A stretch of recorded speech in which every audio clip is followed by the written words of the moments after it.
जिंदगी में कभी सोचा है कि हम क्यों पैदा किए गए? क्या सिर्फ खाने, पीने, कमाने और मर जाने के लिए? नहीं, बल्कि हमें पैदा किया गया अल्लाह की इबादत के लिए और इस दुनिया की मुश्किलों के जरिए इम्तिहान के लिए। अल्लाह ताला कुरान में फरमाते हैं, मैंने जिन्न और इंसान को सिर्फ अपनी इबादत के लिए पैदा किया। दोस्तों, अक्सर हम सोचते हैं कि हमारी दुआएं क्यों कबूल नहीं हो रही, हमारी जिंदगी आसान क्यों नहीं हो रही। लेकिन याद रखो, दुनिया जन्नत नहीं है, यहाँ आराम नहीं है, यहाँ सुकून नहीं है, यहाँ सब कुछ सिर्फ इम्तिहान है। सोचो, जब यूसुफ अलैहिस्सलाम को उनके भाइयों ने कुएं में फेंक दिया, फिर गुलामी में बेच दिया, फिर जेल में डाल दिया, लेकिन उन्होंने सब्र और तवक्कुल किया। नतीजा क्या हुआ? अल्लाह ने उन्हें मिस्र का हाकिम बना दिया। जब नबी सल्लल्लाहु अलैहि वसल्लम पर मक्का के लोगों ने ताने मारे, पत्थर मारे, बहिष्कार किया, मगर उन्होंने हार नहीं मानी। उन्होंने सब्र किया, तवक्कुल किया और फिर अल्लाह ने उन्हें वह मकाम दिया कि आज पूरी दुनिया उनके नाम पर दरूद भेजती है। दोस्तों, आज हम छोटी सी मुश्किल में मायूस हो जाते हैं। एक नौकरी न मिले, बिजनेस न चले,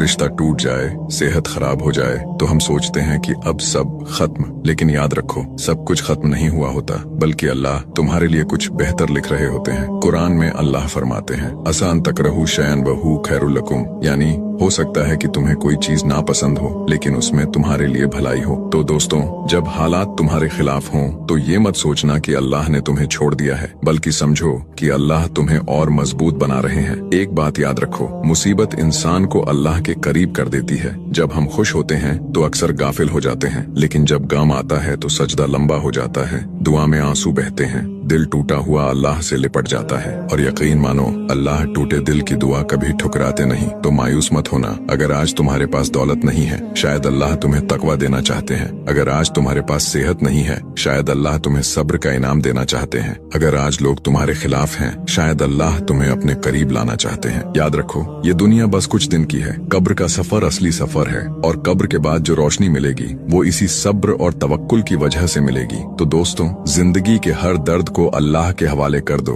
जब दिल टूटे तो सजदा करो, जब लोग छोड़ दें तो दुआ करो, जब दुनिया ताना दे तो कुरान पढ़ो, और फिर देखो कैसे दिल को सुकून मिलता है, कैसे रहमत बरसती है, कैसे अल्लाह ऐसे दरवाजे खोलते हैं जिनका तसव्वुर भी नहीं किया था। आओ इस वक्त दुआ करें, ऐ अल्लाह, हमें सब्र अता फरमा, हमें तवक्कुल अता फरमा, हमें अपने करीब कर दे, हमारे गुनाह माफ कर दे, हमारे दिल को सुकून और हमारी जिंदगी को बरकत से भर दे। आमीन। तो दोस्तों, मायूस मत होना। याद रखो, जितनी बड़ी मुश्किल होगी, उससे कहीं ज्यादा बड़ी रहमत अल्लाह की होगी, और यही यकीन तुम्हें जिंदगी की हर मुश्किल से पार ले जाएगा।